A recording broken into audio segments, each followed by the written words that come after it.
ఈ విధమైన దౌర్భాగ్యమైన పరిస్థితుల్లో వాళ్ళు ఆ విధంగా పోడియంను మళ్లీ ఆ విధంగా ఆక్రమించి గైగైన అరవటం అనేది పొరపాటుగా మారిపోయింది.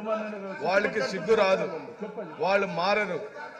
వాళ్ళకి చిత్తశుద్ధి ఉంటే గవర్నర్ గారి యొక్క ప్రసంగంలో ఈ ప్రభుత్వం అనగా వైఎస్ జగన్మోహన్ రెడ్డి గారి ప్రభుత్వం సాధించిన సమున్నతమైన లక్ష్యాల యొక్క సంపుటిగా అందరి టేబుల్ మీద ఉంది.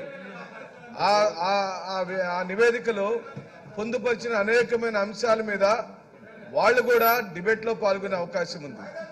గవర్నర్ గారికి ధన్యవాదాలు చెప్పే కార్యక్రమము ఈ ప్రభుత్వం సాధించిన లక్ష్యాలను విజయాలను ఒకసారి మనం ఈ సభ మననం చేసుకోవాలి.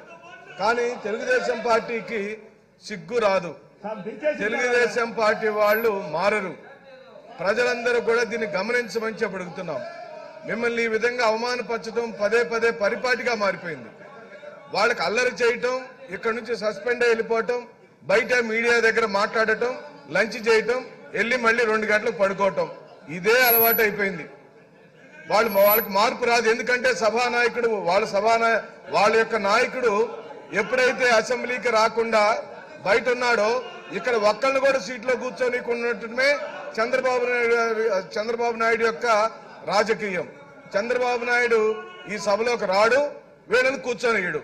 వీళ్ళు ఎవరన్నా ఇక్కడ బాగా మాట్లాడితే, ప్రజా సమస్యల గురించి మాట్లాడితే, అది ప్రజల్లోకి వెళితే, వీళ్ళలో ఎవరన్నా నాయకుడు తయారైతే ఆయన సీటుకి ఎసురు వచ్చిందని ఆయన ఇక్కడ ఎవరిని సీట్లో కూర్చొనియడు. ఏ అంశము ఉండదు. వాళ్ళు బాధుడే మీద అని, జగన్ గారికి భయపడి ఏ అంశం మీద అయినా సీట్లలో కూర్చొని మాట్లాడవచ్చు అధ్యక్ష, ఎవరికి అభ్యంతరం లేదు. కానీ పోడియంను చుట్టుముట్టడం, మీ మీద పేపర్లు విసరటం, మిమ్మల్ని అల్లరి చేయటం, మిమ్మల్ని గేలి చేయటం, మీరు ఏ రోజున సీట్లో కూర్చున్నారో సభాపతిగా, ఓ బలహీన వర్గాలకు సంబంధించిన వ్యక్తిగా, సుదీర్ఘ రాజకీయ అనుభవం కలిగిన మీరు ఆ సీట్లో కూర్చోవటం తెలుగుదేశం పార్టీకి ఇష్టం లేదు అధ్యక్ష. అందుకనే పదే పదే వాళ్ళు మిమ్మల్ని గేలి చేయటం, అల్లరి చేయటం, మిమ్మల్ని తాకాలని చూడటం, మిమ్మల్ని హేళన చేయటం అనేది పరిపాటిగా మారిపోయింది. ఇక వాళ్ళ గురించి మాట్లాడటం మానేస్తే అధ్యక్ష, నిజంగా రాష్ట్ర గవర్నర్ గారు ఈ ప్రభుత్వం సాధించిన విజయాలకు సంబంధించి వారు చెప్పిన మాటలను ప్రతి ఒక్క దానిని మేము అభినందిస్తూ వారికి నిండుగా మేము మీ ద్వారా గవర్నర్ గారికి కృతజ్ఞతలు చెప్తున్నాం అధ్యక్ష.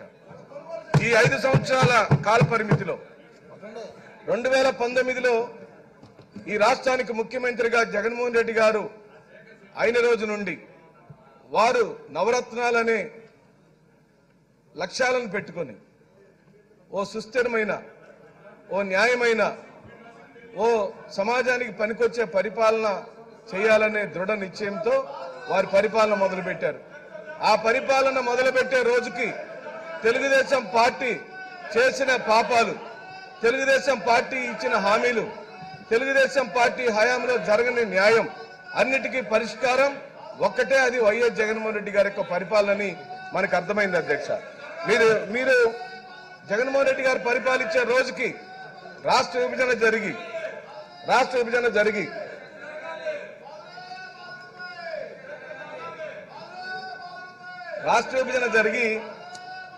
రాష్ట్రం నష్టపోయిన సందర్భంలో, రాష్ట్రము పూర్తిగా చితికిపోయిన సందర్భంలో చంద్రబాబు నాయుడు గారు 2014 నుంచి 19 వరకు సర్వనాశనం చేశాడు అధ్యక్ష.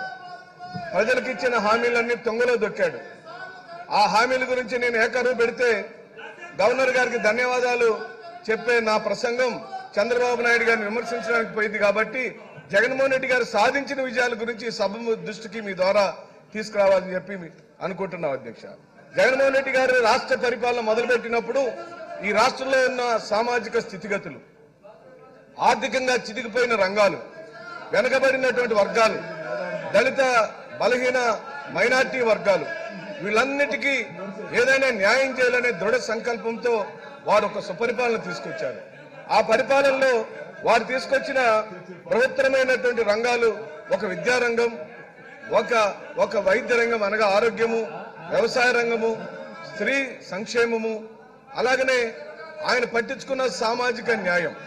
ఇది ఎక్కడా కూడా ఈ భారతదేశంలో ఏ ముఖ్యమంత్రి సాధించలేని విజయాలు ఈ రోజున గౌరవ ముఖ్యమంత్రి వైఎస్ జగన్మోహన్ రెడ్డి గారు సాధించారు.